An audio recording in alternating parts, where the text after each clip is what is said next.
JLPT tinggal 2 bulan lagi, dan kalau lu mau lulus di bulan Juli ini, lu harus tahu kalau gue udah pernah ngobrol sama ribuan orang yang persiapan JLPT, baik itu mereka yang lulus maupun mereka yang gagal. Kali ini gue bakal bahas dari perspektif mereka yang lulus, karena ternyata setelah gue pelajari lebih dalam, sukses itu ternyata nggak sesusah itu gitu loh.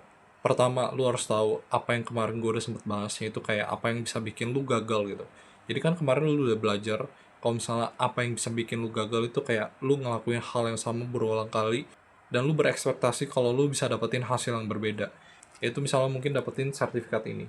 Nggak bisa kayak gitu, bos. Jadi lu harus ganti metodenya. Dan gue udah sempet bahas di video kemarin, lu bisa nonton aja. Dan traits paling umum yang gue sering lihat dari orang-orang yang lulus JLPT itu bukan ibaratnya mereka tuh terlalu berharap sama satu orang yang ibaratnya, oh lu itu kayak ibaratnya juru selamat yang ibaratnya bisa menyelamatkan gue dari kematian yang kekal.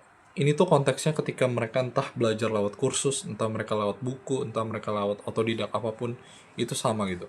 Buat mereka yang ikut kursus, mereka tuh ibaratnya nggak cuma asal ikut kursus terus ekspektasi kalau gue join kursus tuh gue bakal pasti bisa lulus. Nggak kayak gitu, bos. Nggak sesimpel kayak ibaratnya jentikin jari, kayak sulap magic gitu.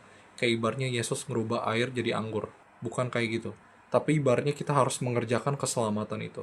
Maksudnya keselamatan itu apa? Kayak ibaratnya kita take part of it gitu. Jadi kita berpartisipasi supaya kita juga bisa meningkatkan kemungkinan buat bisa lulus. Karena gue bisa jamin dari semua kelas yang bisa ada buat ngebantu lu lulus di LPT, itu nggak jauh dari ibaratnya meminimalisir kemungkinan lu buat gagal.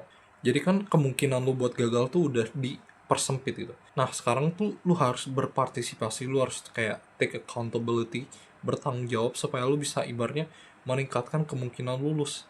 Jadi kan resiko buat gagalnya udah diturunin. Ya lu harus bisa ningkatin kemungkinan lu buat bisa menang gitu. Jadi ya entah lu mungkin harus belajar lebih rajin. Ini klise, tapi itu sesimpel itu emang. Banyak orang yang ibaratnya nggak lulus itu bukan karena mereka bego, tapi ibaratnya mereka so pinter. Mikir kalau oh ternyata kayaknya ada jalan lain yang bisa ngebantuin gue buat bisa sampai ke tujuan tanpa perlu melewati hal yang ibaratnya bosenin gitu. Justru hal-hal yang bosenin ini bisa ngebantuin lu buat bisa lulus. Karena the magic you're looking for is in the work you're avoiding.